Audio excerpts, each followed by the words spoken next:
मराठवाड्यातील अनेक जिल्ह्यात ग्रामीण भागात जे आहे ते पेट्रोल पंपावर वाहनधारकाच्या मोठ्या रांगा पाहायला मिळतात. मात्र आता मी छत्रपती संभाजीनगर शहरातील दृश्य तुम्हाला दाखवतोय. छत्रपती संभाजीनगरमध्ये सुद्धा तीच परिस्थिती पाहायला मिळते. आता मी शहरातील सिडको परिसरातील राज पेट्रोल पंपावर आहे. आपण बघतोय या ठिकाणी जे आहे ते चारचाकी वाहनाच्या लांबच लांब रांगा आपल्याला लागल्याचं चित्र पाहायला मिळतं. खरं तर तासनतास जे आहे ते पेट्रोल आणि डिझेल गाडीत भरण्यासाठी नागरिकांना अशा पद्धतीनं रांगेत थांबावं लागतो. छत्रपती संभाजीनगरवरून जालन्याकडे जाणारा हा रस्ता आहे आणि वाहनाच्या रांगा जे आहेत ते चक्क रस्त्यावर आले आहेत. त्यामुळे काही प्रमाणात जे ते वाहतुकीला सुद्धा अडथळा निर्माण होतोय. खरं तर प्रशासनाच्या वतीनं सातत्यानं सांगण्यात येतं की पेट्रोल आणि डिझेलचा साठा मुबलक आहे. असं असलं तरी वाहनधारकांना जे ते काही पंपावर पेट्रोल मिळत नाही, काही पंपावर डिझेल मिळत नाही. म्हणून जे आहे ते ज्या पंपावर पेट्रोल आणि डिझेल उपलब्ध आहे त्याच पंपावर जे आहे ते वाहनधारकांची मोठी गर्दी होताना या ठिकाणी आपण पाहतोय. शहरातील राज पेट्रोल पंपावरील हे सगळं दृश्य आपण पाहतोय. अनेक जे आहे ते लांबच लांब रागा ह्या सगळ्या चारचाकी वाहनाच्या आपण या ठिकाणी पाहतोय. अगदी रस्त्यावर सुद्धा हे वाहनं या ठिकाणी उभे असल्याचे आपल्याला पाहायला मिळतात. दुतर्फी ही सगळी रांग आपण या ठिकाणी पाहतोय. छत्रपती संभाजीनगर शहरातील मुख्य रस्त्यावरील हे सगळं दृश्य आपण या ठिकाणी पाहतोय. खरं तर गेल्या काही दिवसापासून पेट्रोल डिझेल मिळत नाही अशी जी आहे ती ओरड सातत्याने वाहनधारक करताना पाहायला मिळतात. आणि अशा अनुषंगाने ती ही रांग त्याचं बोलकं चित्र आपण या ठिकाणी पाहतोय. काही वाहनधारकासोबत सुद्धा या ठिकाणी आपण संवाद साधण्याचा प्रयत्न करणार आहोत. नेमकी काय स्थिती आहे, काय सांगाल, कुठून आलात, रांगेत लागलात? ॲक्च्युली मी आत्ता म्हणजे एअरपोर्टसमोर राहतो, पण पेट्रोल समोरच्या एअरपोर्टच्या पंपावर भेटलं नाही म्हणून मी समोर जो फाटा आहे ना जो बीडकडे जातो तिथपर्यंत गेलो, पण पेट्रोल कुठेच नाही मिळालं. रांगेत फक्त गर्दी लागली, पण पेट्रोल पंपावर पेट्रोल आणि डिझेल नाहीच आहे. तर मग फिरून परत इथे आलो, रांग दिसली म्हणून. तर आत्ता इथे लागलोय. आता काय माहिती तिथपर्यंत जाऊस तर मिळतं. दोन पेट्रोल पंप फिरले आणि हा तिसरा पेट्रोल पंप आहे.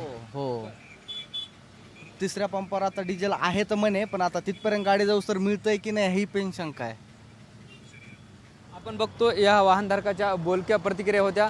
त्यांनी दोन पंपावर जाऊन डिझेल बघितलं, मात्र त्यांना डिझेल मिळत नाही आणि शेवटी जे आहे ते तिसऱ्या पंपावर आलेत आणि अजूनही ही रांग आहे. या ठिकाणी आपण पाहतोय लांबच लांब रांग आपल्याला या ठिकाणी वाहनधारकाची पाहायला मिळते.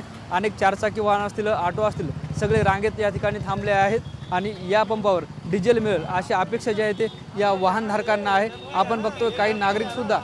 काय सांगाल, कुठून आलेत कॅन घेऊन? आम्ही फुलंब्री वावर तयार व्हायला नाही डिझेल नसल्यामुळं ग्रामीणमधून आलो आम्ही. आता म्हणजे शेती कामासाठी डिझेल पाहिजे, त्यामुळे कामासाठी ट्रॅक्टरसाठी शेती तयार करायला डिझेलच भेटा ना. आता पहिलं राहिलं नाही. आम्ही ग्रामीणमधून फुलंब्री तालुका शेलगाव खुर्द. तिकडे पंप असतील की? पंप आहे पण भेटायला नाही ना, डिझेलच नाही आहे कोणत्याही पंपावर. त्याच्यामुळे आम्ही ग्रामीणमधून इकडे शहरी भागात आलो डिझेल नेण्यासाठी. तुम्ही किती पंप फिरले? आम्ही कमीत कमी 10 पंप फिरलो सकाळच्या धरून. 10 पंपावर सुद्धा डिझेल भेटलं नाही आम्हाला. म्हणजे सगळे शेतीचे कामं खोळंबले तर सगळे कोळंबले चक. शेतीचे कोणतेही कामं नाही. पेरणी तोंडावर आली, कधी शेती तयार करायची? म्हणजे आपण बघतोय फुलुमरीहून जे आहे ते शेतकरी छत्रपती संभाजीनगरमध्ये आले. त्या भागात डिझेल मिळत नाही, त्यामुळे जे आहे ते शेतीची कामं खोळंबलेत अशी सगळी प्रतिक्रिया या शेतकऱ्यांनी दिली. आणि हे जे आपण या ठिकाणी पाहतोय हे सगळं बोलकं चित्र आहे. आणि डिझेल घेण्यासाठी अशा पद्धतीने जे आहे ते कॅन घेऊन शेतकरी छत्रपती संभाजीनगर शहरात दाखल झालेत.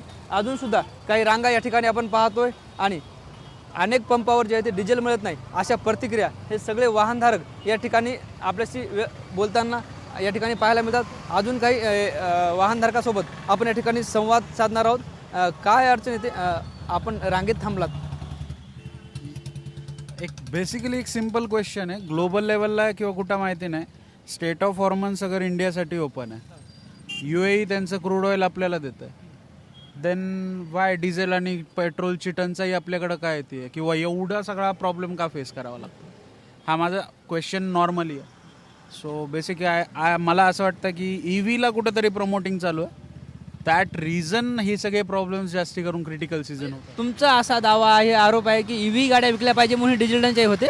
मे बी मी आरोप नाही करत आहे, बट तुम्हाला प्रमोट जर करायचं आहे ना तर प्रमोट चांगल्या पद्धतीने होऊ शकतं. ह्यामध्ये ट्रान्सपोर्टेशन खूप खराब होतं असं माझं मत आहे.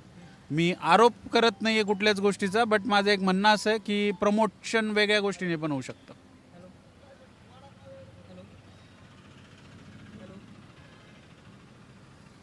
निश्चितच आपण बघतोय अशा पद्धतीने जे आहे ते छत्रपती संभाजीनगर शहरातील सिडको परिसरात ह्या सगळ्या वाहनधारकाच्या रांगा याला पाहायला मिळतात आणि कुठेही डिझेल मिळत नाही अशा भावनासुद्धा त्यांनी व्यक्त केल्यात. कॅमेरा पर्सन आकाश शेवलेसह ज्ञानेश्वर लोंढे, TV9 मराठी, छत्रपती संभाजीनगर.